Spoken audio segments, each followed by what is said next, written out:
Hindi ko sinasabing okay ang violence.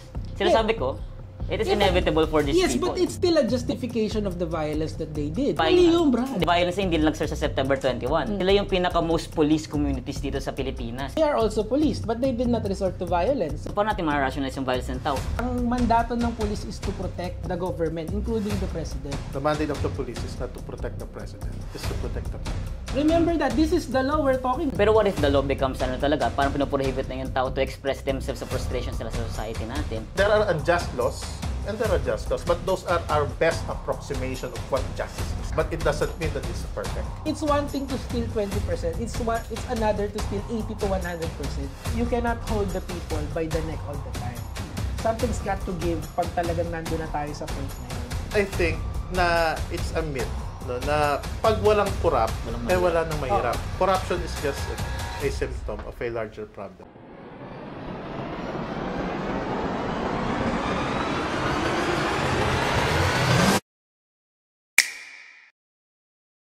Yan, magandang gabi sa lahat. Ito, nandito ulit tayo sa bagong episode natin ng Politikang Ina Mo.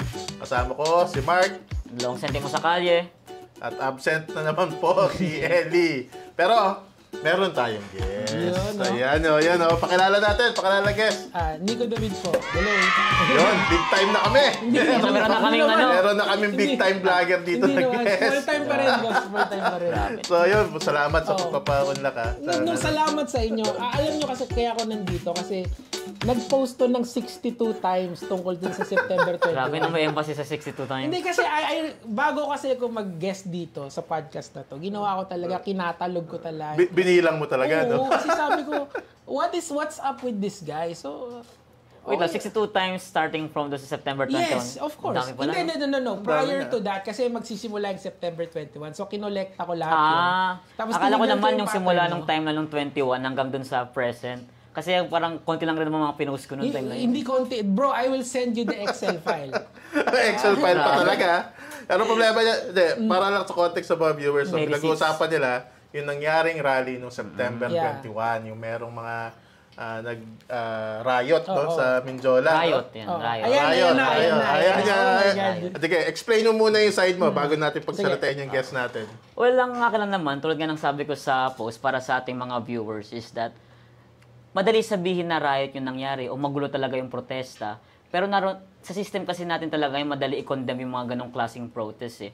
Pero kung titignan naman kasi natin yung material conditions ng ating current state of living, ay sinasabi ko ay inevitable na yung mga ganyang klaseng gulo, especially sa hirap ng buhay natin ngayon. Hindi ko naman sinasabi na yes ako sa violence. Ang sinasabi ko is, pag pinahirapan mo yung buhay ng tao, hindi talaga mawawala yung mga klaseng actions yan na magpe-pertain talaga o mag-lead towards sa violence. Yes, but you're indirectly justifying the violence ng mga protesters. Yung isang hindi ko nagustuhan mong post yun sa pagtawid eh.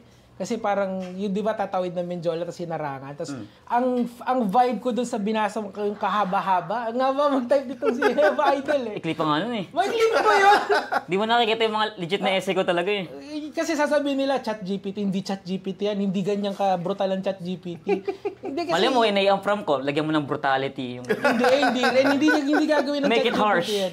Hindi gagawin ng ChatGPT yun. Pero ano yung opposition mo dun sa... Opposition sa sinasabi ko. Kasi, look, yung rally na yon, may dalawang grupo na nagprotesta doon. Si protester A and protester B. You're saying na justified yung protester B sa paggagawa nila kasi inevitably kasi magulo yung bansa natin, daming ka-corruption, pupunta tayo doon. Pero protester A, itong mga nasa EDSA, titino naman.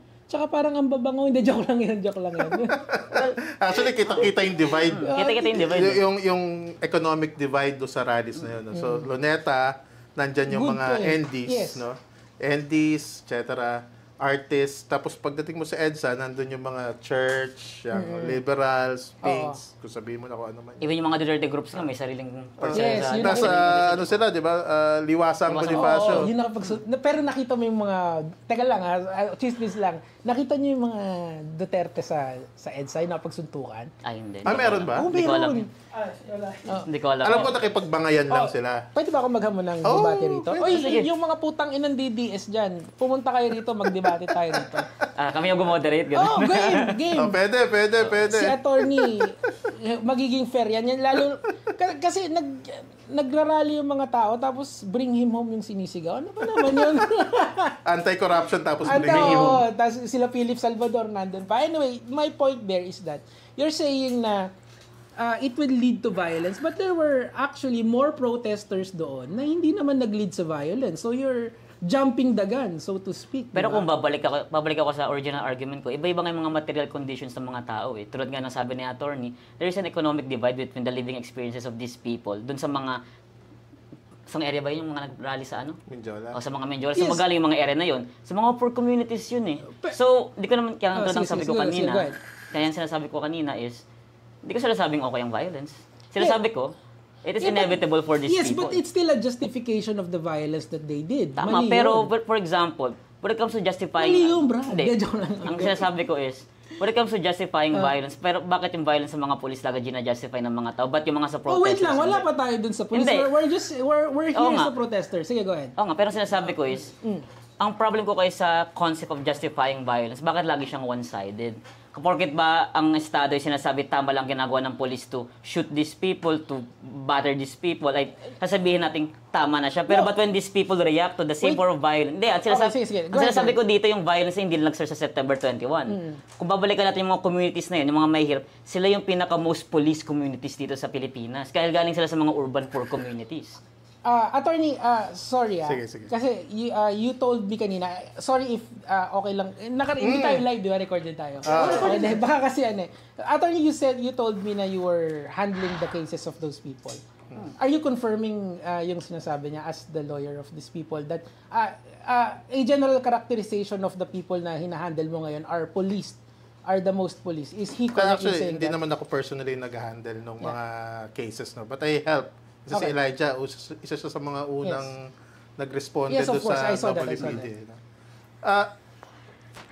Doon sa mga nakilala kong mga inaresto, no? Karamihan talaga poor communities. Actually, may mga taga Cavite pa nga sa slums ng Cavite, sa slums ng Manila, etc. But does that say na, yes, they are poor, but were they policed as my guy here claims? Kasi magkaiba yun eh. Like for example, I can say the same argument na merong mga liberal na mahihirap na sumali dun sa kabila na they are also policed but they did not resort to violence. So you are actually justifying the actions of this small group of people who were violent. Remember what the order was, sabi ni Pangulong Marcos. Ibigay nyo sa kanila. What was the term there, attorney? Yung maximum tolerance yung binigay sa kanila. But some people went out of their way, di ba? So, you are justifying this small action na sinasabi nila na para manggulo tong mga tao na to. Again, I will address this ng papakita ko sa iyo yung ginawa ng mas malaking grupo, pare. Tandaan mo yung sinabi ni Spock, the needs of the many outweighs the needs of the few. Pero who defines the needs of the many? What do you mean? Go ahead. Mamaya babalikan ko yung quote na yun. Sige. Pero when it comes to sinasabi mo kasi, hindi ba't parang binibigyan mo na ngayon ng standardization when it comes to protesting? Yes, there is a standard. I can refer to attorney here. We have jurisprudence, we have law. That's kung paano ka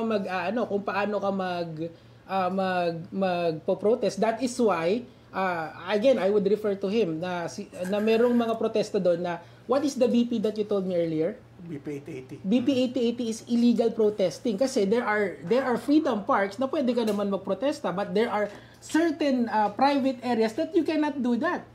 Remember that this is the law we're talking. We're not just talking about what the whims of these few people na nag-one piece doon. We're not talking about that. We're talking about here of law. We are talking about here of order. Sige sir, go ahead. Pero siyempre, babalik na ako sa isa pang argument when it comes to law. Is everything legal, moral na ba pagdating sa mga ganyan? Well, you're talking about morality here. Hindi ko sa morality. Ang sinasabi ko is, parang binibigyan mo ng standardization yung when it comes sa institutional mga laws na ganyan. Pero what if the law becomes talaga? Parang pinoprohibit na yung tao to express themselves sa frustrations nila sa society natin. Sasabihin mo ba na, sige, dahil sa batas, bawal yan, dapat bugbugin yan. Sir, you're very left-leaning. Hindi, kasi may telling me that the law is being bad faith. Parang bad faith yung sinasabi yung argument mo dyan eh. They are doing this kasi the law is being bad faith. No, it's not. tandaan mo, I'm not saying here of standard. I'm not talking about here of standardization. I'm talking about here of the absoluteness of law. Hindi, sinasabi mo kanina, there is a a standard, so you're saying now na hindi na nagsistandardization the ng argument. standardization is the law. Gets mo? And ang sinasabi ko It nga applies to everyone. Yeah, it applies to everyone. Unless meron kang specific cases na justifiable yung ginawa mo. Halimbawa, out of self-defense, you killed someone out of self-defense. So justifiable na pumatay ka. 'Di ba? Pero yung ginawa nila, is it just justifiable? Is attacking Sogo justifiable? Of course not. Is attacking the person na yung watcher na kung napanood mo 'yon, yung nagre-relos doon na pinatay nung 15 years old, na napatay nung 15 years old. Na may napatay sila doon because sinugod nila. Ibang oras pa yun, umagang hapon pa yun. It is within the bigger context of the violence that I'm trying to... Hindi, ang inaano ko is, ang sinasabi mo kasi is, kung yung sinasabi mo dalawang case ay different dun sa mismo nangyaring gulo sa Mendiola, pumasok na yung sa Sogo. Ngayon, ang ginagawa mo is, minabag kami isang, parang yung specific case sa ibang oras na yun, na hindi naman natin sure kung yun ba talaga naging cause nung gulo sa Mendiola in the first place. Anyway lang, yung para kasing sinasabi mo sa argument mo is that, dahil may nangyaring isang instance na violence sa ganito sa Mendiola, na hindi naman talaga yun yung nangyaring resulto nangyari sa Sogo, ay sinasabi mo na mali na yung ginawa ng mga pumasok dun sa Sogo at sa nangyaring gulo na yun in the first place. Ang problema kasi dun sa ganyan, kaya inaano ko to as one whole narrative. Kasi you're taking it, ang iniisip ko rito, kaya sila nagkaroon ng lakas ng loob na sugurin yung Sogo, it's because of the violent narrative that started from Mendiola. This is why, di ba, nung una kong, naalala ko to, this was your first post na nag-reply ako. Tapos, ang daming nanggigil sa akin nun kasi hinamon kita ng debate agad nun. Kasi... Ito na yung debate na yun. Oo nga, di ba? So, kasi nagagalit kasi, hindi naman nagagalit. You are trying to tell me that yung mga protesters na nanunog nung malaking truck na yon is justified in doing that kasi hinarangan ng police. Remember, ang mandato ng police is to protect the government, including the president. Kung hindi nila gagawin yun, how will they do their mandate? Pero bakit nga ba nila hinarangan in the first place? Kasi nga ayaw nilang may mangyaring masama yung sa presidente natin. Actually, hindi. Correct lang. Sige, sorry. Singit lang ako. The mandate of the police is not to protect the president. It is to protect the people. But, okay, so pag tinanggal nila... to serve and protect. Kasi pupunta tayo sa timeline eh. Kasi slogan nila yun. Yes. Kasi tatanungin kita ulit. Sige. Bakit hinarangan ng pulis sa mga protesta pupunta dapat ng Mendiola lang? Hindi, because they're marching towards... Hindi, papunta silang Mendiola nun. Okay, sige. Another instance... So, bakit hinarangan ng pulis? Do you agree with me that... Do you agree with me that nagaling sa Liwasang Bonifacio yung mga protesters na yun? You are correct. Am I correct in saying that? Most of them.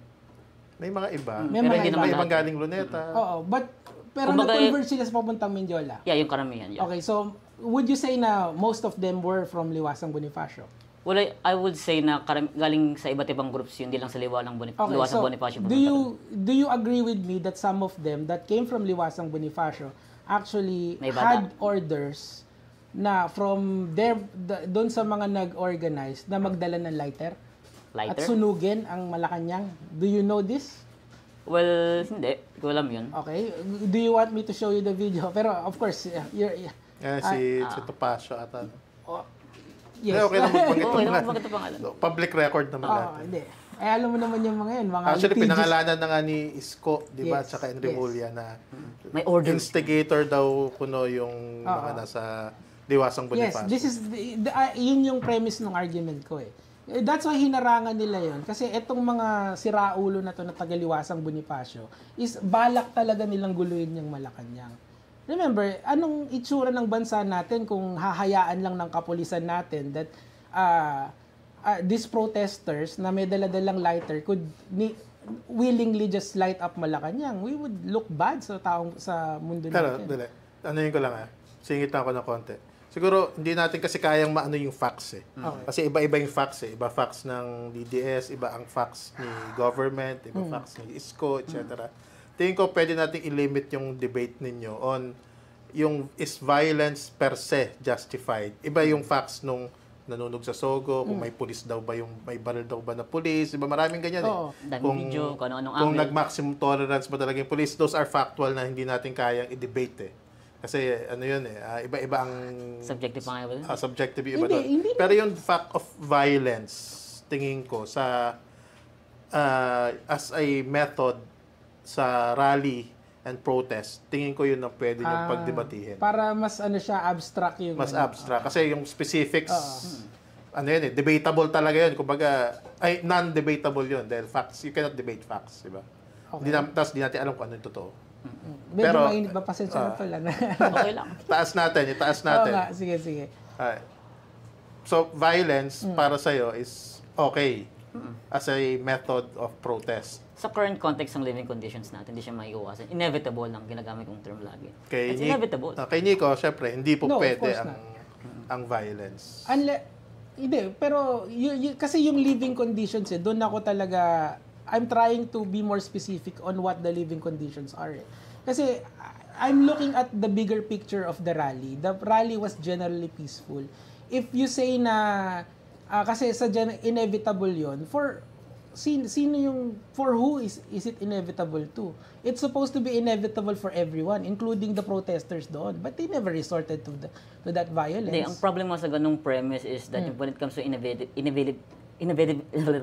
pagiging inevitable ng ng violence is parang pinaperte mo na parang same lahat ng living conditions sa mga at kung paano nila ina-interpret yung living conditions na yun prior pa dun sa September 21st rally. Kasi ang sinasabi ko yun, ang dami ng historical instances na yung gamit talagang method for protest is violence at naging matagumpay yun.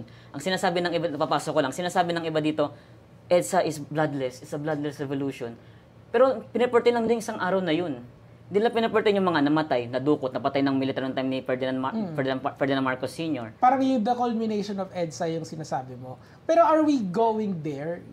Papunta ba tayo dito sa condition na to? Kasi you're comparing two instances na magkaiba.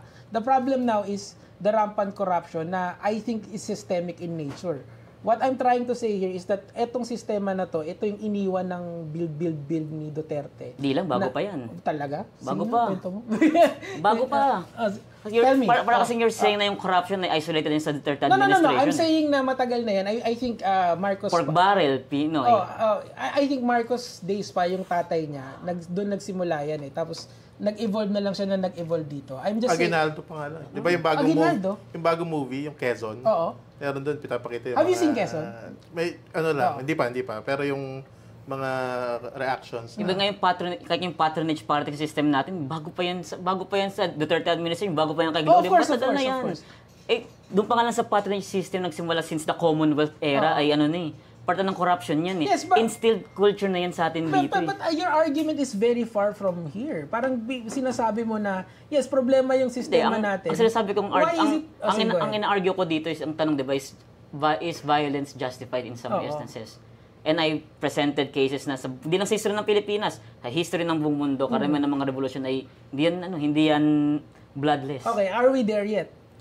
Possible, we're going there. Considering that. Diba? Like, there is going to be a rally sa November 30 and siguro may 300 taong manonood nitong podcast na to. Sana marami pa nandiyan ka. Share mo. Sa gigil ko makikita nila. Si Nico David, nagwawala na naman. Bayaran gaganon yan kasi. Kita mo, dinidepend yung kasi ito, so in an absolute context, sinasabi mong violence is never necessary or di siya maiiwasan when it comes to this kind of issues? I am trying to rationalize where the violence is needed. Yan yung sinasabi ko sa iyo, Idol. Kasi you're telling me na yung mga susugod sa Mindiola kasi hinarangan sila, kaya naging violent sila. That's justified. Pero when it comes to rationalizing violence, is violence in itself rational ba in the first place? Of course not. It's not, right? So, paano natin ma-rationalize yung violence ng tao? Who are we to dictate the violence of other people na di naman natin naranasan yung kanilang living conditions? I tend to agree with you if everyone is experiencing the same thing. That is why I am trying to point out the bigger picture of the rally. That not everyone is experiencing this, yung sinasabi mong living condition problem. Kasi yan yung thesis ng argumento mo, Idol. Wala akong nakikitang ganon dun sa iba. Putang inang hirap ng bansa natin, miski ako, tol. Pero ang akin naman kasi, ako kasi di ko inuusgahan yung method ng protest ng iba. Kasi nga, binabanggit ko is, Di ka naman ano yun. Why is that not material to this case, brother? Yung ano? Yung method nung pagprotesta. We No. are talking about a protest. Methods mismo ang pinag-uusapan natin. Yes. So, it is very material to the case, sir. Di Oo ba? nga, ang sinasabi ko nga is, hindi ko uhusgahan ng method ng protest ng iba. I'm not the one here saying na mali yung ginagawa niyong protesta. Hindi nga eh. Kasi nga material tong Oo nga, material nga siya. Oo. Material din yung living conditions natin. Yes, So, but everyone For is example, ito. okay, sige. Ang daming studies na nagsasabi na yung tendency ng violence ng tao ay naka-pertain sa kanilang economic condition. Okay. Oh. Ngayon, ang sinasabi ko dyan is, bagat nga natin, karamihan mga nakausap niya, ay galing talaga sa mga urban poor community. Doon lang sa specific instances na yun. Hindi ko naman sinasabi na, sige, tama yung ginagawa. Sinasabi ko, hindi maiiwasan yung ganyang klaseng violence eh. Yung nasa EDSA, malaking grupo to nang hindi naman lahat ay mayaman. Hindi naman lahat ay mahirap. Tama. So, yung living conditions dito, meron din dito. Pero are you telling me na dapat etong mga may living condition the same with these violent people should have just gone there? Kasi justified siya sa worldview mo eh. Di ba? Of course, hindi dapat ganun, tol. Kasi pwede naman tayo magkaroon ng peaceful rally. Daanin muna natin doon sa nilay down ng constitution natin. Remember, constitutional is supreme. Anong sabi sa constitution natin? We are afforded with a peaceful rally, not a violent rally. Pero I get what you mean. The fucking living condition here is bad. Totoo lang, ako, siguro naman kaya kong tustusan yung sarili ko, pero nahihirapan na rin ako. Tol, alam mo kung paano ako nahihirapan? Ang hirap Hindi ka kasi nagpapabayad eh. Kaya Papabayad ka na nahihirapan kasi. ka eh. Pwede ka naman, gano'n lang. Konti lang, lago mo. Oh, hello. Hindi siya bayad. Boss Tammy, tingin naman. Maleta eh. Pero sige, insert ako na konti na sige. ako tingin ko yung maganda yung palitan ninyo, no? Parehong may points naman, no. Nagigets ko yung mas maganda peaceful rally. Nagigets ko yung sinasabi mong living conditions. Pero ako tingin ko hindi ko alam kung tama to, ako lang naman to. Tingin ko we need to historicize and contextualize lahat ng mga bagay-bagay. Lalo na kapag ang debate niyo is about sociological and societal na complex issues, no. Of course. Of course, yung nangyari noong September 21, you cannot take it into a vacuum. Kumbaga, hindi lang sila nag-commit ng violence dahil gusto nila o dahil yun ang kanilang method lang. Siyempre may context sa lahat ng bagay-bagay, no. So, siyempre yung individual acts of violence na specific, tingin ko maraming factual na muddied yan, no. Kung totoo bang may nagpuputok na police, etc. Hindi. Pero yung fact, tingin ko na ang pagtingin ninyo sa violence should not be a moral category para sa akin. Kasi for example, tinanong mo si Nico kanina na yung absolutely ba violence is bad? Ang sabi mo, yes. Pero yung violence ba ng police against the protesters din the same day, is that justified sa tingin mo? Are you asking me a question? Yes or no lang? Yes. Yes. Yes. So ibig sabihin nun, merong violence na justified para sa'yo. Of course. Diba? Yes. Merong unjustified violence. Yes. Diba? Correct. So, ano ka nun? So, pwedeng form o method ang violence. Depende lang sa context. Depende sa context. Diba? Exactly. Kaya nasabi ko, dapat yung violence, pag nag-uusap tayo, we need to contextualize it and historicize it. Siyempre, ang justification ng police dyan, they need to maintain law and order. Safety and security. Yeah. Safety and security, di ba? Ang protesters naman, ano ang kanilang reason kung bakit sila ng violence? Sawa na sila. Lang ba? Sawa na, di ba? Sa corruption. Sawa na sila sa corruption. Now, so doon mo po pwedeng i-weigh na yung dalawa. Well, ako, ang sasabihin ko dyan, kung nagsabi ka ng sawa ka na sa corruption, who are these people na saying nasawa na sila sa corruption? Ordinary Filipinos. Kasi ang tingin kong mas may ordinary people doon sa EDSA rally. Sa EDSA rally. Mas marami sila doon eh. 60,000 plus sila doon eh. So, unlike dito, 200 lang. So, does that invalidate yung sentiments nung few uncouth, quote-unquote, I'll answer that. Rioters. Absolutely no. Of course, absolutely no. Pero statistically speaking, yes. I'm basing my answer on statistics kasi dito sa malaking grupo na to, meron din dyan yung sinasabi mo ng yung qualifiers mo na sawa na rin sila sa sistema. Pero they never resorted to violence. That is what I'm trying to say here. So any resistance or protest, when you use violence, it invalidates the message because of the method. It does not. Depending on the context. If many people actually... So you think that the issue of flood control and corruption ay hindi kayang i-justify yung violence na yun? Hindi pa siguro sa ngayon. Kulang pa kasi yung information ng tao eh. Ang next na question yan is, kailan mo sasabihin na pwede Hindi tayo mag-factual. Sige. Kunwari, yung issue mismo ng corruption, if it is true, kasi di naman natin maano kung Totoo true o naman hindi, talaga diba? yun. Oo. If it is true, take lang natin as true, is that not enough to be violent? Para sa akin, Yes, para I sa- think kailangan nating i-temper papunta doon. Papunta ako ng ano eh, Sige, where do you draw the line eh? Yes. Kasi for example, is the violence of Bonifacio during the Castilla period justified? Is it justified? I'm not sure of the question, sir. Hindi, yung, di ba si Andres KKK. Bonifacio? Andres of course, Bonifacio. of course. Kasi nag-a-class na sila. Nag-a-class sila laban sa Hapon. So, yung pag-a-class laban sa mga Kastila pala na Hapon, it's a justified reason Of course, to yes, commit yes, violence. yes. But corruption is not. Yun ba sinasabi mo? No, of course not. So- Kasi I so, would like iba to... na. Ang mahirap kasi yan eh. Kasi you're trying to pin me down absolutely. I'm saying that let's use No, all... hindi absolutely I'm trying to Rationalize. yung kinukuha ko lahat ng mga factual na okay. meron tayo ngayon that we can be sure about. Oo. So what we can sure about, hindi pwede tayong maging sure na may corruption. But we can be sure na merong galit dahil sa corruption. Okay. Those are two different Yes. things, di ba? So yung galit against corruption is not justifiable to be violent. Ganito na lang. I would like to use violence as a last resort. Kasi when you actually box my answers to a yes or a no, nandito na agad ako sa I'm last. not trying to do that. Sige. Parang nandito na agad ako sa last resort. I want us to use all the legal means possible. That includes peaceful protest. And then ipakulong ang dapat ipakulong. And then pag nandito na tayo sa dulo, Pwede na. pwede na. Kumbaga, masyadong maaga. Masyadong maaga. Hilaw.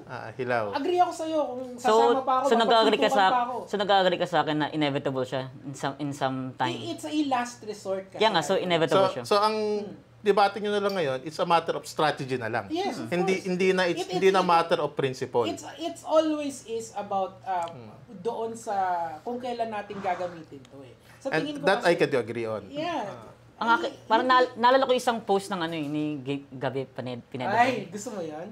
Ano yung post niya? Isa? Inaamo ko din yun eh. Hindi, Ayaw. may- Pero bago tayo punta kay Gabe Pineda, i-drive ko lang yung point na dulo. No? So, tingin ko, wala tayong debate na violence is a justifiable means or method to protest and affect change pagka yung reason mo is sapat, Justified, yes. is justified din, di ba? Corruption, Pero kasi pag ano sa yung Kastila, framing niya etc. kasi doon sa 60. Pero ang sinasabi mo lang is, on September 21, tingin natin ay hindi pa mag-e-effect ng change yung violence na ginawa, so that's not justified. Tama? Yes. So, matter of strategy, tingin ko.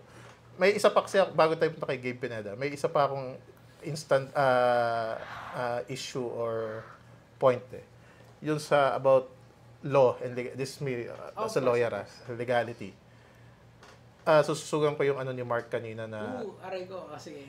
na not all inano mo lang kasi morality, it's not morality.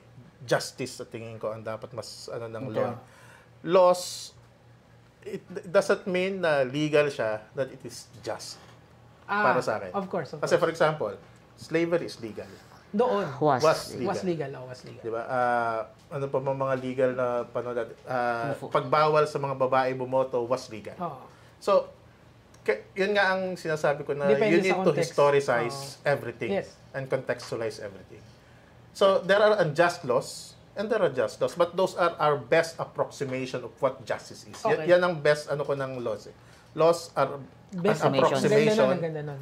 of what justice is, but it doesn't mean that it's perfect. Yes, but And it's a continuous evolution of laws. For example, sa kamanggagawa, ang nilalabanan namin, tingin namin yung regional wages and provincial wage ay unjust I actually and irrational. na-convince niyo ako doon. Yung equal sahod Equal pagod, equal sahod. Ang yan. ganda nun. Should be a shirt. So I mean, yan kasi ang locomotives of history.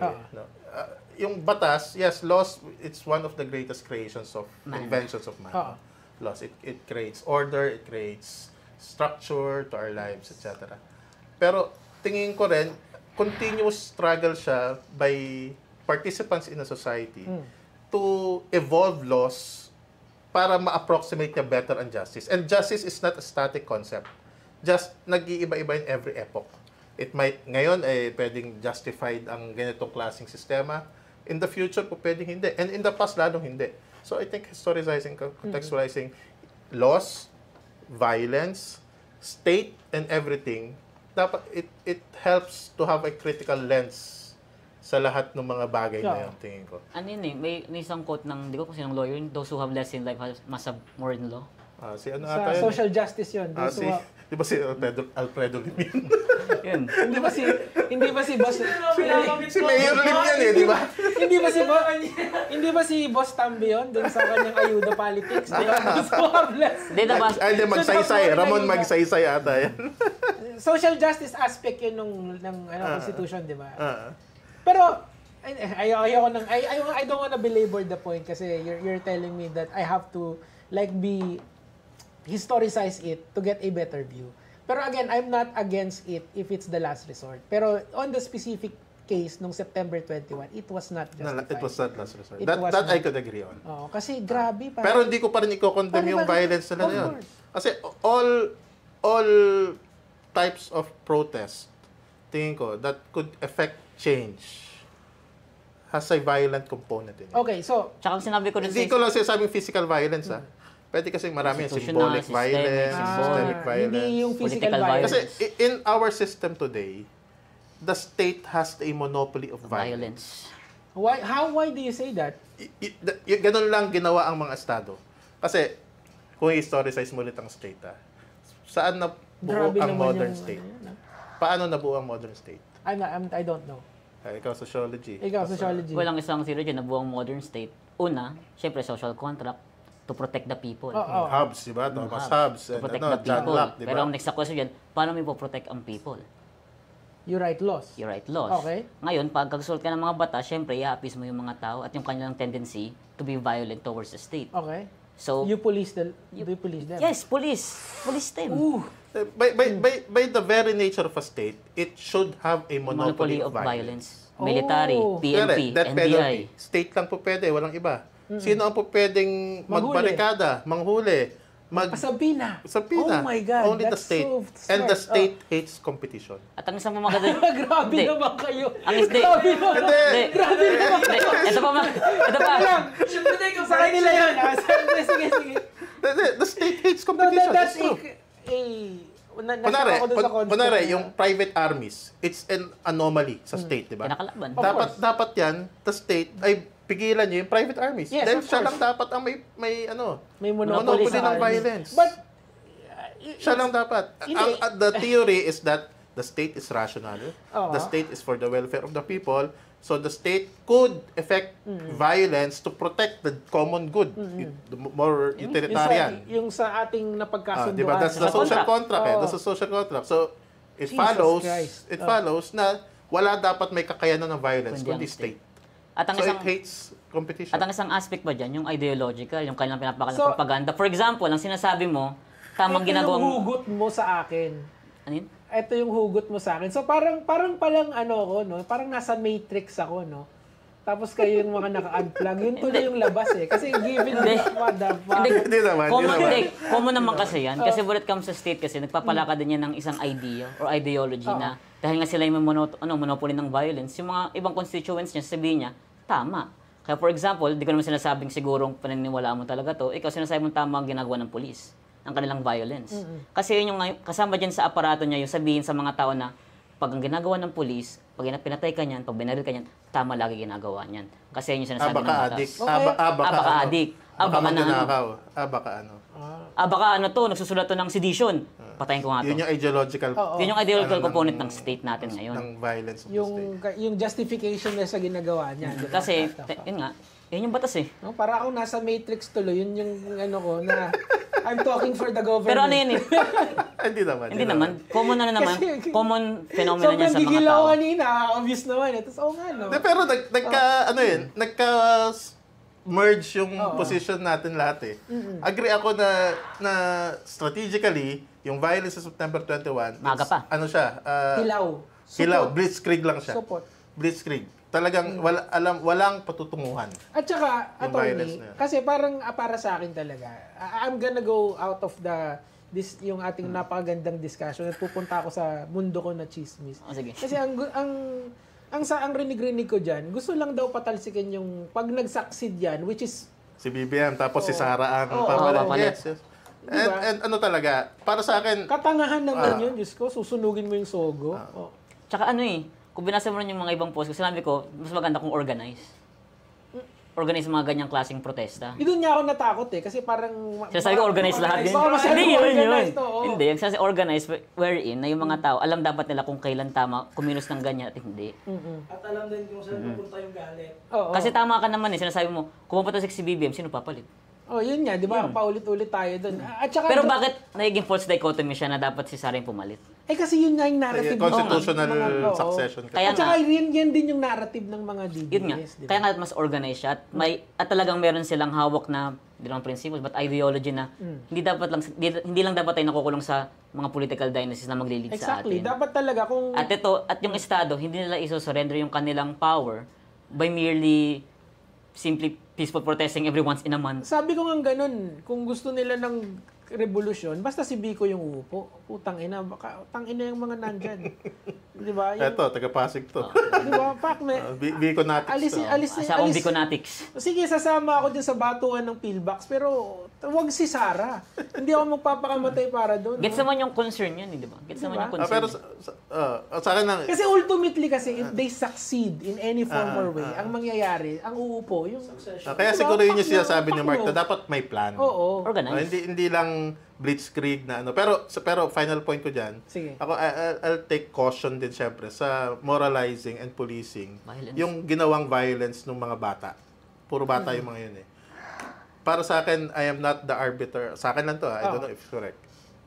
I am not the arbiter of what to kung yun ba ay just or not because wala ako doon. At saka hindi ko naramdaman yung dinaanan nilang hirap sa estado, sa mga pulis, na everyday, hindi ko alam kung everyday ba silang pinupulis o hindi. Taga-Tondo Hindi ko alam yung everyday context dati, nila eh. hindi. So para sa akin, it's okay to have an opinion, mali yan, tama yan. Pero at the end of the day, who is the arbiter of truth and justice?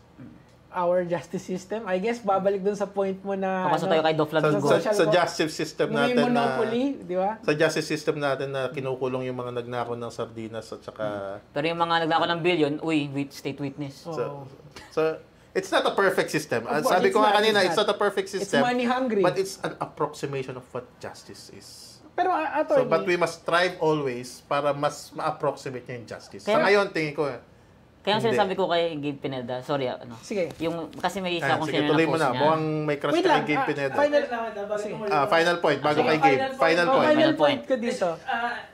Most especially nung nabuksan na Na Matrix, na ano ka na. Monopoly of Violence. Gusto sumama sa discussion. Ako Si ba Derek, na? si Derek gusto sumama sa discussion. No? Tagal na kasi pinapaupo eh. Ang ganda niya kasi. Ang ganda, di ba? Ang ganda niya sa camera. Tapos, pagka pinost mo yan, yung mga galit sa akin, magre-react dyan. Tapos panalo ka kaagad. Congratulations! Hindi, i-post mo rin para yung mga followers mo, Ikaw naman i-dogpile naman Oo, siya. ako naman yung panalo, di ba? Hindi. Final point. Yun Ang final sana. point ko, I think, I tend to agree with violence as the last resort. Kasi lahat naman yan, Nepal, I'm so proud Agree, of those agree. people na kikilabutan ako. I'm being so serious dito. Kasi nakita ko na you cannot hold the people by the neck all the time. Something's got to give pag talagang nandun na tayo sa point na yon. Kaso nga lang talaga, let's do it rationally. Let's do it step by step. Mag-foreplay muna tayo bago tayo pumunta sa iyutan, di ba? At saka, ayoko, kung ang mangyayari lang is this is going to be a propaganda material by some fucking politicians. No, of course not. Hindi na, tol. Okay na ako dito kay BBM muna sa ngayon. Pero if someone like Vico is going to be sat down, Babato ka rin ng Molotov? Sige. Final point nyo sa ano na. Hindi, Final point, hindi, sir. pasok to sa sinasabi niya. Yung, kasi nga, may isa akong post na shinare doon kay Gabe Pineda. Yung sinasabi niya na okay lang daw umabot tayo ng EDSA 100. Hindi naman pwede. Yun nga yung sinasabi ko eh. Kasi what did you say? Ayun nga. Can you Ang sabi niya sa Summarize. ang sabi niya sa post niya kasi is may katanong sa kanya. Protest EDSA tawag kayo ng tawag ng EDSA 3, may EDSA 2, may EDSA 3 na nga daw. Tapos sinabi niya na okay lang yan darling basta kahit umabot tayo ng EDSA 100, okay lang. Kasi supot ang Di ba, imagine mo yun. Ang sinasabi niya parang okay lang umabot tayo ng EDSA 100. At that point, parang may mali na sa ginagawa natin. Oo, Diyos ko. Oo nga. Di ba, may mali dun sa metodo, kumbaga. Oo. I mean, let's have a peaceful protest. Pero putang ina, kung walang nangyayari sa sistema, kung nakukulong yung hindi... Ang isang chismis pa nga dyan, tinatawanan lang yung mga protesta sa yung mga nagrally sa mga EDSA, Sino ang ganyan. Para kasi nagtatawa? naging valve lang daw yan para i-release ng taong anger nila. O ano nga nangyari? Parang... Nilabas lang nila. Pressure valve. Oo, para lang may alabasan yung pressure. Tapos At balik uli sa corruption. Hindi naman pwede yun, idol. Tama, hindi nga pwede yun. Pero, Something's got to give pag dumating yung point na pagod na talaga ang lahat. kasi diba sabi mo nga, hindi naman pwedeng hawakan lagi sa leg yung Of tao. course, hindi Paano kung naman. bibitawan konti saglit at sa hatingin ulit? Hindi naman pwede yun. Hindi ganun yung nangyari sa atin eh. Kasi ang nahihirapan kasi ko, ang dami kasing tanga dito sa Pilipinas. Like, Narinig yun ha? Ang violence. Siya lang yun, Siya lang yun. Wala ko sinabing tanga yung mga Pilipinas. hindi, like, let's do, pumunta tayo dito sa last resort na to, if kailangan talaga. Sa ngayon kasi, sige, gawin natin tong point A natin, point B natin, point C, point D, point E. Huwag naman tayong aabot sa 100, tapos wala na, tapos ganun pa rin yung sistema natin. Diba? Sabi nga nila, di ba? Insanity is doing the same thing over and over again and expecting different results. Exactly. Tapos tong mga siraulong si Cayetano mag-resign daw Sino yan? lahat. Alan Peter Cayetano. Lexi ba pa? Alex. Ba't Lexi? Kaya nga, Hindi si anong Peter tawag? na lang. Si si Pete. Bakit do you have thing with Cayetano? Wala. Nagulo na kami sa name mo. Lexi, sino yun? Ayoko sa kanya. Si Alan Peter Cayetano. Ayoko Si Cayetano. Sabi niya gano'n na mag-resign na lang daw lahat. Tapos magpalitan na. Tama, sinabi Ba't niya. hindi kayo mag-chacha na lang, mga tangina nyo, tapos tanggalin nyo yung political dynasty. Tapos ang problema, di ba? They are trying to find different solution when the solution is right in front of them. It's so frustrating when you understand, kahit yung basic lang nung kung paano gumagana yung gobyerno. You would see that 99.9% of the problem Parang bayan natin, lang. Parang germs lang ah. Oo, it's not you, it's not me, it's not the people, it's not even the law, it's the people running the fucking system. Mga jokes silang lahat. Sorry napufrustrate talaga ako eh. Especially when, syempre pagka you reach a certain level of fame, parang nakakakuha ka ng mga chismis dito, makakausap mo si ganito, makakakuha ka ng ganun eh. Mga insider. Tas when you see how people are so fucking wala talaga silang pakialam dun sa mga nasa baba nila, it's very frustrating. Sobra talaga. Sobrang totoo yan. Oo, na Sobrang totoo parang yan. tangina, like how alam ko na nagnanakaw kayo ng 20%. But do you really need to steal 80 to 100%? Grabe, putang ina men. Like, oo nga, kumuha na kayo ng 20% ng SOP nyo. Sige, kunin nyo yan. Ginos pa ng mga putang ina. Anong sabi niyo dyan, attorney? Mas okay pag nakawan niyo ng diretso. Hindi, ang sabi ko dyan, kasi mga putang ng politiko na to, pagka gawa pa yung kalsada, binubutas. Oo. Diba? Tapos yung mga hindi gawa, ayaw gawin. Pagka yung bubutasin ninyo, hoy, mga putang ng politiko kayo. Saan ba ako titingin? Dito, doon. Dito, putang ina nyo mga politiko kayo. Kapag kayo mga gawang kalsada, bubutasin nyo pa, ibulsa nyo na lang, yun na lang i-ghost nyo, putang ina nyo. Oo, para hindi. Hassle pa sa tao eh. Oo nga, especially sa amin, sa Antipas. Oo. Saan man? Kung saan man. Saan man? Kinikilamutan Sa ako. Highlands. Yan. Kasi yung kapatid ko kasi, nagpakasal lang ng isang araw eh. Yung mayor pa yung Oy, pumirma. congrats. Congratulations kay Utol. Kasi every year doon, bungkal sila ng bungkal ng lupa. Naku, puta. Di ba alam na? Baka annual Oo, lang. annual. Bakit kayo bungkal ng lupa? Putang ina, kaya tapos babahan ng sobra-sobra. Tapos sabi ko, tangina. Sinisira nila eh. Siyempre, ayusin nila. Kaya nga, tapos aanin uli nila, bungkal uli dito. Sabi ko, minsan talaga, ba't di nyo na lang kasi illegalize yung SOP. SOP. Actually, I've been told sa Japan is legal. Yeah, exactly. Japan. Para makita natin kung sino talaga yung madudupang, di ba? Hindi na kailangan ng COA eh. Ayun, social trust na lang sa ano. Kasi like for example, eto Huwag kang galit, Mark. sorry tol. Nalaglag eh. Tol, di bali, panalo ka naman dun sa debate, sabi ng mga haters ko eh. Madami-dami yun. Pag predicted, how Nico David get destroyed. Ayoko mapunta sa mga compilation. Mapupunta ka dyan, tol. Tapos magre-react yung mga galit sa akin. Ayoko nga nakikita mukha ko eh. Like for example, Sara Duterte stole the fucking confidential fund. She stole that. At saka yung sa DepEd. Ninakaw niya yun. Like, niresibuhan ng peke, tapos pinagkukuha niya yung pera niya. That's 125 million pesos. In this room right now, sa buong buhay natin, kahit pagsamasamahin natin yung pera natin, siguro naman... Tayo makakita ng ganung kalaking pera. In our lifetime siguro. Sige, let's give it at that. Siguro, sa lifetime natin makakuha tayo. Pero you're telling me, si Sara Duterte, isang 11 days lang nakakuha siya ng ganun.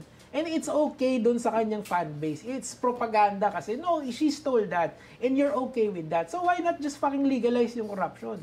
Yung 20% SOP, since ginagawa naman siya sa Japan, that is, na kung magaling yung mga politiko nyo, then that's fine. Pero, oo.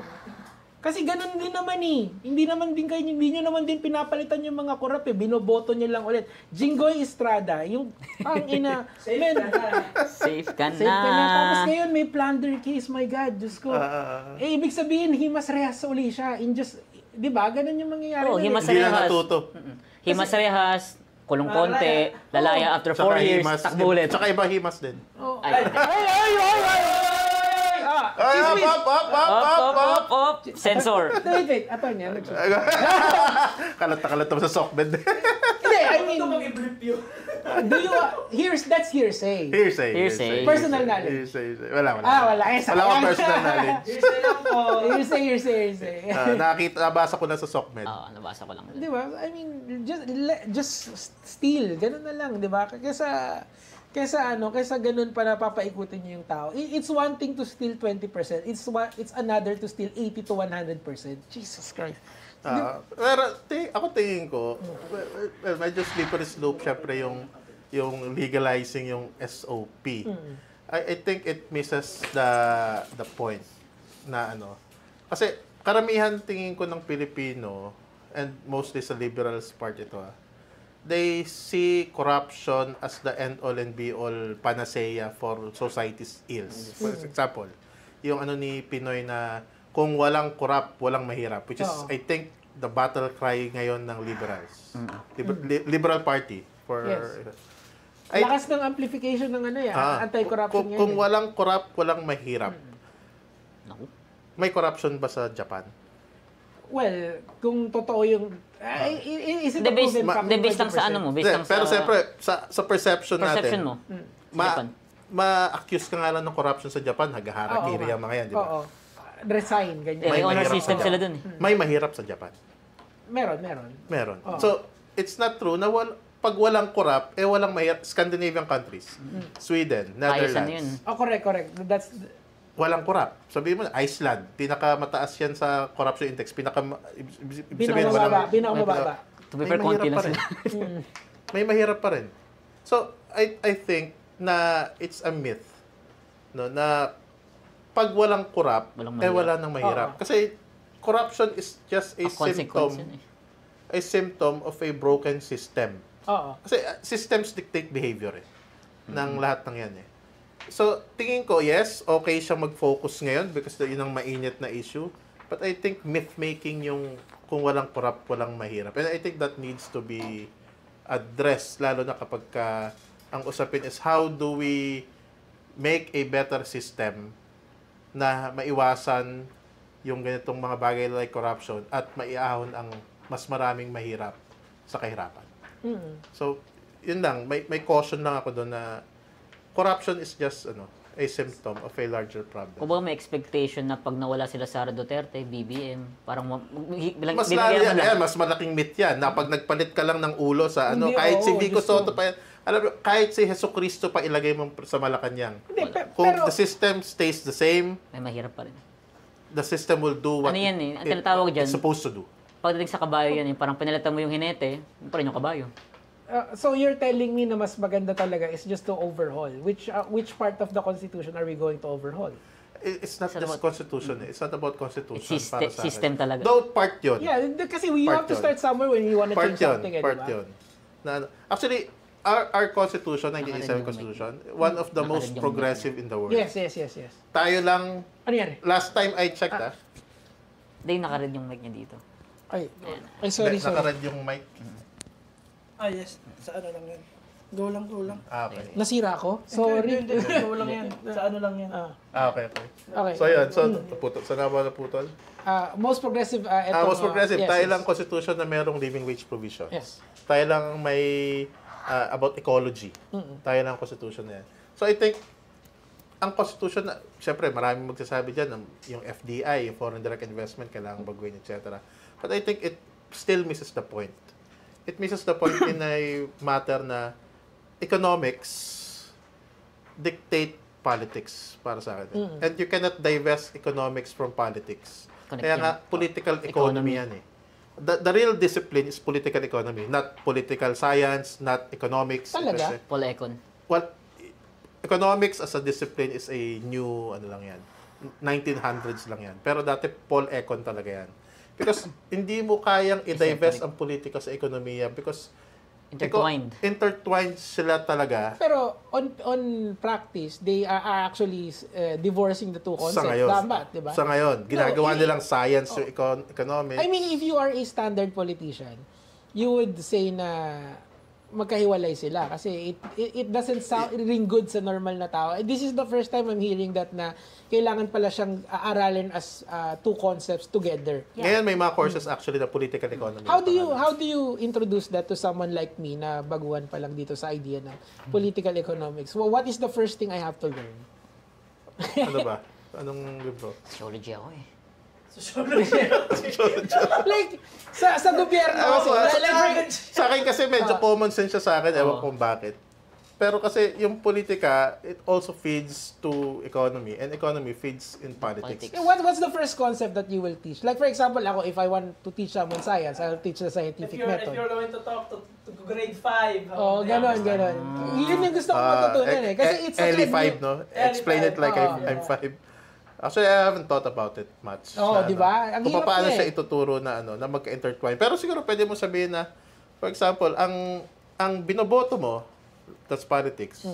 The way, by the way, para sa akin, politics is not just elections. Elections is just part of it. It's everyday life. So, yung binoto mo ay makaka-apekto sa sahod mo. At yung sahod mo, level ng sahod mo ay makaka-apekto sa kung sino iboboto mo. Pag-corrupt yung binoto Example. mo. Yun. So example, pag corrupt ang binoto mo, hindi nyo itataas ang minimum wage. Sahod, diba? Nag-circle back ka. Ngayon, kapag ikaw, starvation wages ang mo, wala kang capacity to educate yourself, etc. Iboboto mo yung siraulong politika. Kasi bebenta mo boto. So it's a feedback loop actually. Politics and economics is a feedback At ang pinakamalala pa dyan, pag sobrang na-embed na yung dalawang bagay na yan sa buhay natin, naging kultura na rin talaga siya. Kasi we don't study all of this together. As intertwined disciplines. Pero yeah, there should be a concept for that eh. Kasi kung titignan mo talaga, kung sino yung iboboto mo, yun yung magiging buhay mo, di ba? Or at least... aware naman yung mga Filipinos dyan. Yes, we are aware, but there is no specific concept to teach someone that. Ang parating diba? when it comes sa mga Filipino voters kasi, aware sila na yung boto nila makaka-apekto sa buhay nila. Ang mahirap, not everyone, bro. Karamihan. Karamihan tanga. Karamihan talaga ng mga Pilipino. Aware sila, bumoto sila, makaka-apekto sa buhay nila yun. Ang problema is, masyado silang dahil nga sa deprivation nila sa buhay nila, wala silang choice kung hindi mag-participate sa system na kung saan pwede sila mabigyan ng pera kahit kung. For example, ang daming probinsya, dito pa lang sa Luzon, na sobrang normal lang vote buying. Eto, I'll tell you kung bakit, sorry, I don't wanna, hindi ko naman dinidebate yung punto mo, pero ang sinasabi ko lang, for example, you are a DDS. You don't really care about what Sarah thinks about the economy. You just like Sarah for Sarah. Mahirap sabihin yan. Kasi when it comes sa cultish politics na ganyan, sobrang lala ng personality politics, lahat ng feeling nilang binoboto ng Sara Duterte kasi feeling talaga nila siya yung makakapag-angat sa buhay nila. Pero, that's the power of modern day propaganda sa loob ng isang echo chamber. For example, kay Kibuloy pa lang. Hindi, nakakulong naman siya ngayon. Ano? Nakakulong. Oo, nakakulong siya ngayon. Pero maraming pera pa rin. Maraming pera yun. Yung mga, parating sa mga cults. Pare SMNI bayad sila Di parating sa mga kulto kasi, hindi naman related yung cult ngayon sa politics, kahit ay sa religion, kahit mga politiko, kahit anong sabihin ng kanilang mga wino-worship ng mga figures, feeling talaga nila sila yung parang divine sent dito sa mundo na mag-uplift ng buhay nila. Kaya mahirap sabihin na di talaga naniniwala yung mga DDS sa sa kay Sara Duterte na parang trip lang nila iboto. Hindi, naniniwala sila wholeheartedly as a fan base or as a political group na pag binoto nila si Sara, babaguhin yung buhay Pero nila. how do you teach that to as a concept for Paul Econ, di ba? Mag-enroll sila sa sociology. Di ba? It's such a remote concept for the normal Filipino na magbubukas ng internet at magbabrowse at makikisali sila doon sa echo chamber. Hindi, ang problem nga kasi ngayon sa Filipinos is karamihan ng mga information na nakukuha natin, ang ating primary social interaction talaga natin ngayon, nakukuha natin sa social media. Yes. Let's say sabihin natin, ikaw naging ka, nakusap pa namin ngayon, i-introduce namin itong concept na to. Tapos may mababasa ka bigla ng mga post na, ay mali yung sinasabi naming dalawa. Ngayon, dahil mas matagal yung exposure mo sa mga ganong klaseng rhetoric, more likely, mas maniniwala ka doon. Kasi mahirap siyang pag face-to-face discussion lang. Kailangan talagang magkaroon ng, for example, ikaw, malawak yung following mo, maganda, at ito, point nga ng... So, ito yung point ng politikang ina mo. Yun eksakto yung tanong mo. To introduce these concepts in a layman way na maintindihan ng mga tao. Kasi ang battlefield is social media. na. It's a battle of hearts and minds. Nung pag-upo ko dito, I really felt I was connected to something. Tapos I got disconnected bigla. Tapos ngayon, I'm learning so many new concepts. Like yung... Kami rin naman, marami natututunan. Hindi, parang yung talking points nung gobyerno yung sinasabi ko eh. Di ba? Hindi, pero yung... Hindi kasi common phenomenon ngayon parating sa mga everyday Filipinos. Kasi wala naman talaga tayong platform to discuss these things. And yung state talaga, iniiwasan nila magkaroon ng mga ganitong klaseng discussion. Yung monopoly of violence, such a sexy concept. Hindi lang siya monopoly of violence. Monopoly of knowledge. Kaya nga marami tayong ngayon, di ba? Marami tayong mga sa DepEd, parang sa CHED, gusto nilang bawasan yung mga humanities courses. Bakit? Ano yung reason doon? Kasi para mabawasan yung mga parang maging critical thinkers kasi yung, eto malalim na discussion natin sa education sociology. Go. Yung education system natin ngayon is not for creating people or kids na thinking talaga para lang following people. Creating workers lang. Kaya gusto nilang makagraduate agad lahat yan para magkaroon ng workers, hindi para questionin yung mga sistema na meron sa atin ngayon. Kasi the more you question the system, the more they... Mas kakalabanin ka. Unstable magiging yung government. So they want to produce obedient workers. Kaya nga tingnan mo, sa elementary, ano mga award? Most obedient. Most diligent. Loyalty, those are the ones that are being rewarded by our education system. I mean, teacher kasi ako so alam ko yung structure ng curriculum lagi. Not critical thinking. Hindi kasi depende kung saan mo ilalagay yung critical thinking. Pagka sumuway ka sa teacher, kahit tama yung estudyante, papagalitan ka. Pakulit ka. K-12, bakit may K-12? Para ready na daw for employment agad. Hindi ka na kailangan mag-college. We are churning out workers, mindless workers as appendages of machines. Meron kasing taxonomy of education. Are you aware of this? Yung si Kay Bloom's. Yung kasi most curriculum are based from the first and the second level, kahit nasa higher level of education ka na. I think I tend to agree with na kulang talaga sa critical thinking. Unless of course, ngayon kasi it's all around. Kaya ang tao nahihirapan sila sa critical thinking when it comes to making decisions. Sa tingin ko yun yung problema sa school system natin. So, hindi naman yan unique sa atin actually. US problema rin. Yan din. How can you justify that? Kasi ang US, very vocal sila sa... Hindi. Pero yung konting percentage na nakikita natin. Pero 75% if I'm not mistaken ng Americans walang critical thinking. I saw a study basta ang study, mayroon daw 3 levels ng citizens. Parang ganon. Na, yung first is yung makukuha sa reward or punishment. No? So, yung stages of development to. Bata. Stages of development. So, reward or punishment. So, yun yung hanggang toddler. Second stage is kapag yung social norms, yung kung nakikita yung ginagawa ng parents o ng ibang tao, it's true. Tapos justice yung isa. Third is yung critical thinking na. Americans daw, 75% nasa stage 2 lang. Aren't we all in the social norms? Dapat talaga. Ang dapat niya sa development, nasa stage 3 ka na pagka 25 years old. Goldberg yata yan, di ba? Tama I ba? forgot kung sino yung research na yun. I don't wanna... Anyway, nga. basta Pero ganun, Goldberg yun eh.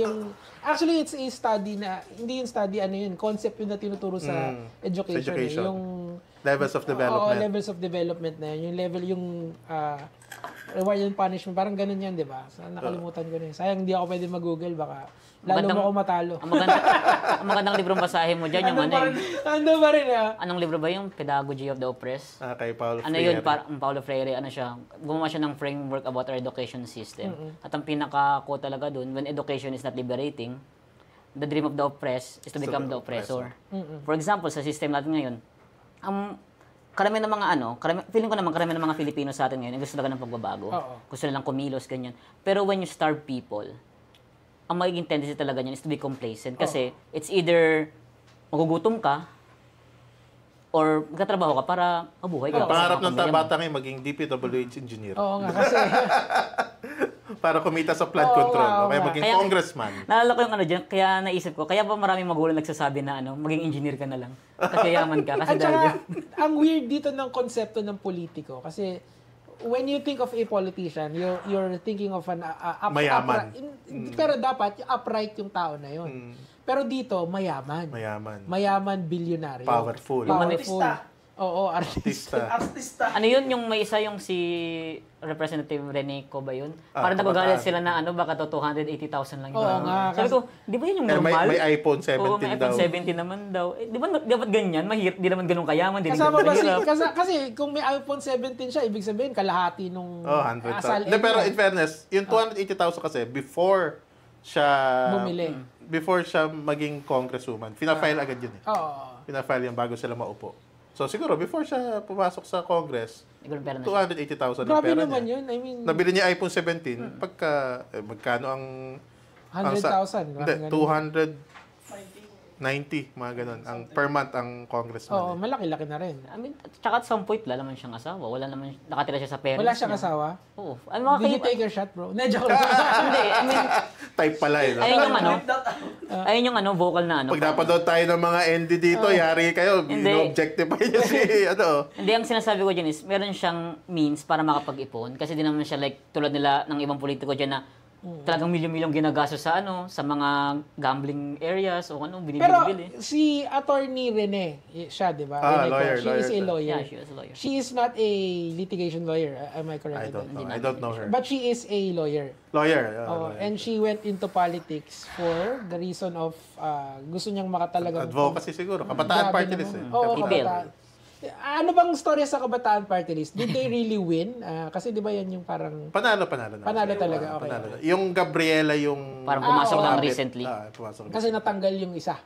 Duterte Youth. Duterte Youth. Actually, technically, not because of Duterte Youth. Nag-iba ng computation yung COMELEC. Nakapasok na doon sa percentage. Anong opinion niyo sa COMELEC? Ay, naniniwala ba kayo doon kay Espicio? Kay Attorney Harold? Parang may something off sa kanya eh. Kasi sa COMELEC o kay Attorney? Kay Respicio, sa lahat sa kanila. Pati naman sa COMELEC may something wrong. Pero kay Respicio rin meron. Di ba Hindi ko alam kung... Okay naman yung mga sinasabi niya para sa akin, but the way he says it, pati yung... Basta may something off sa kanya. I can't pin it down. But... Ano yun yung... Kumikiliti lang siya. Hindi, kasi syempre nagso-social media. Yung gut feel. Pero mali sa tao to. Pero tama sinasabi. Attorney Respicio is doing social media. So I think siguro character niya yun, di ba? I mean, pwede, siguro. It's a mask. Oo, parang si Gadon, di ba? I mean, is Gadon really like that in person? Mabait daw. Well, of course. Sabi nila.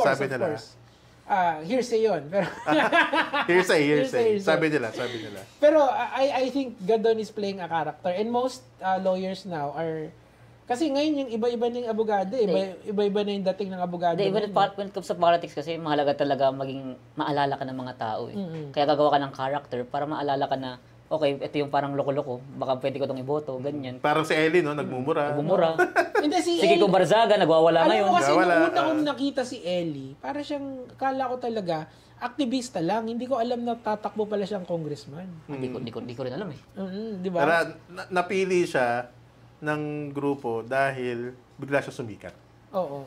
Wala talaga naman siya balak. Pero ang grupo niya is from yung... Ano siya ako ang president ng National Federation of Labor, NFL, one of the oldest federations in the Philippines.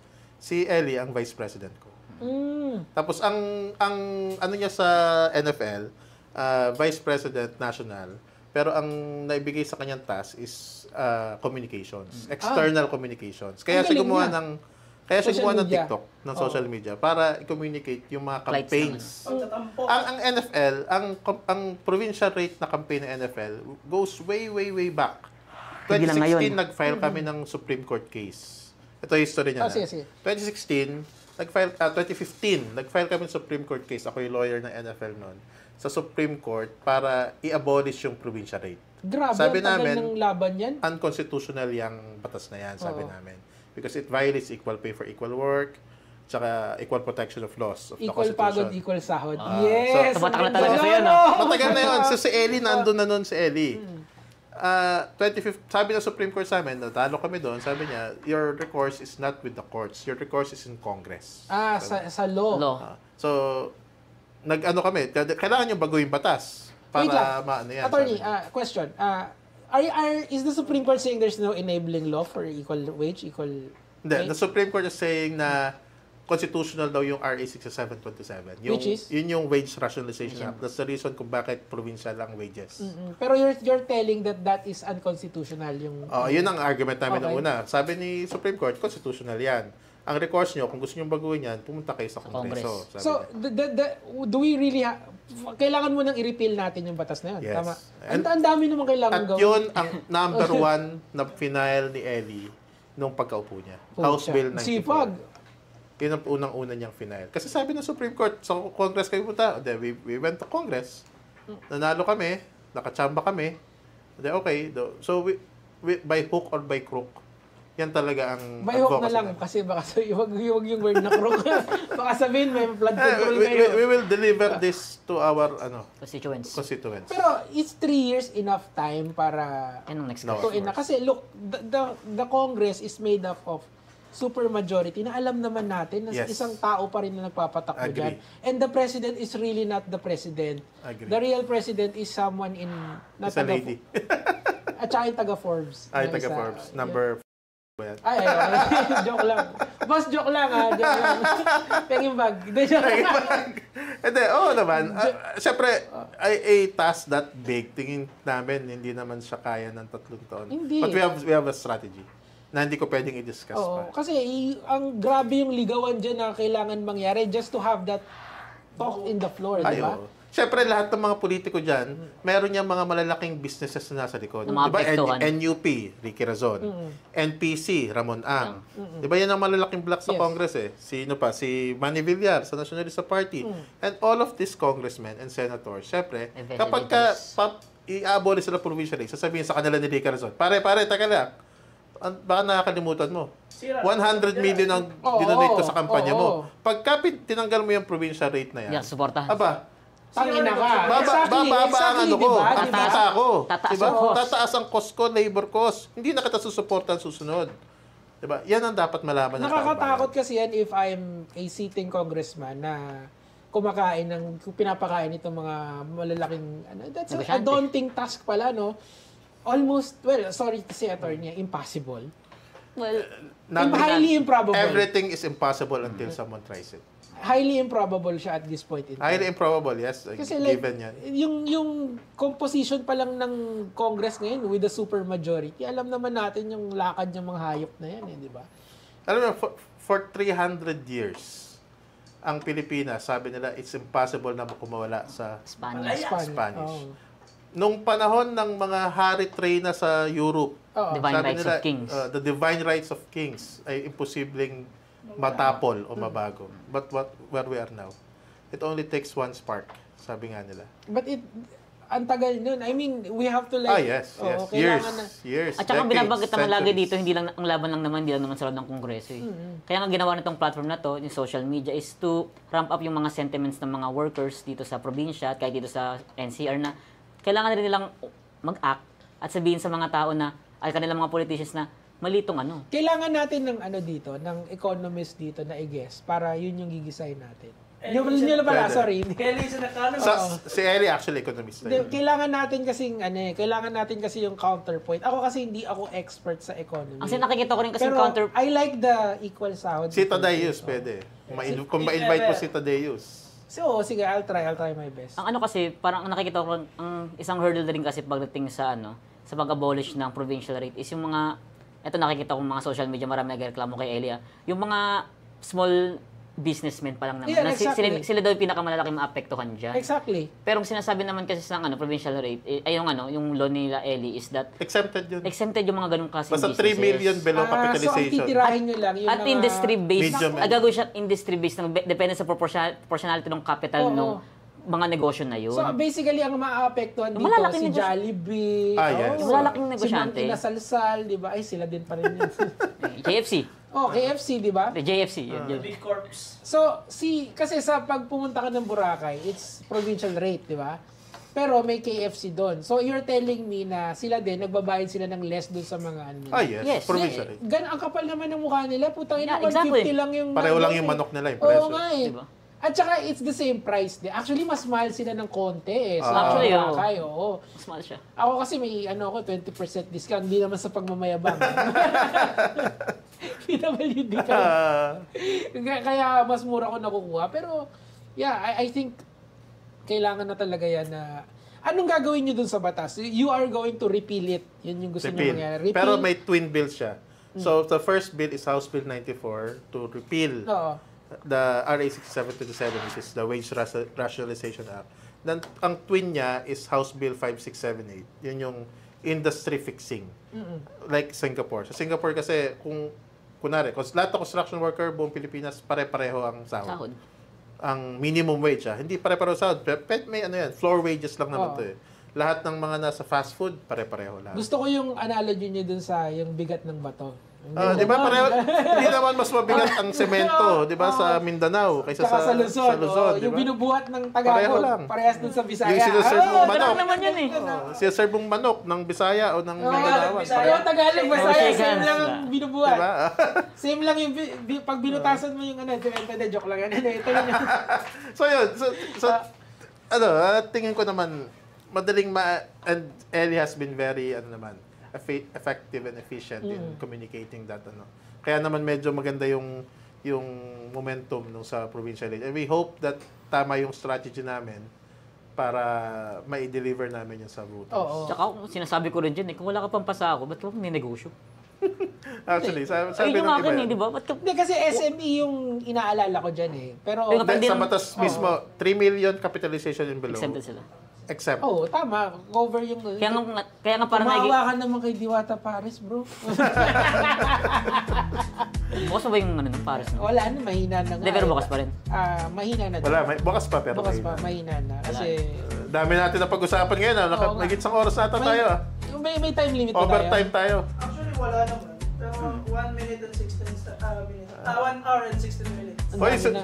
next time, punta ka ulit dito pagkano. Oh, Diyos ko. Kasi Tadeus, Hindi ang pa- ganda ng discussion natin. Hindi pa nga tayo Pero puma...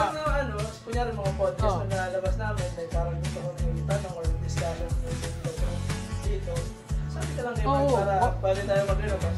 Sige, may Viber ka ba, bro? Kasi wala Hindi akong... ba Viber? Wala akong Facebook eh. Ako meron, bigay ko sa'yo. Sige, ang nangyari kasi sa akin, Text na lang. naban ako sa Facebook. Ganon? Kasi Binasa tira ako ng tira sa DDS eh. Hindi ko talaga sila tinatantanan eh. Tapos, ang binoto ko noon, Kiko Pangilinan, Rizon Tivero, Bam, Erwin of course, tapos Models of Manila. Si Mark. Oo. Kaibigan ko yan. Mark. Hi, Mark. Ping Lacson and Tito Sen, yun yung anim ko. Tapos, hindi kasi ko kamanggagawa nun eh. Kala ko lang Okay lang. Akbayan ML ako eh. Okay lang. Yan, mga kaibigan namin. Oo, yan. Mga Akbayan kaibigan namin. ML ako. We friends. Kaya yun yung inano ko. Tapos tira ko ng tira kay Kuya Will, kaya doon sa ano. Buti na lang. Hindi nanalo. Effective yung pambabash ko. Tagay na. Grabe. Words? Sige, pero last words. Ikaw muna, Mark, bago yung ating guest.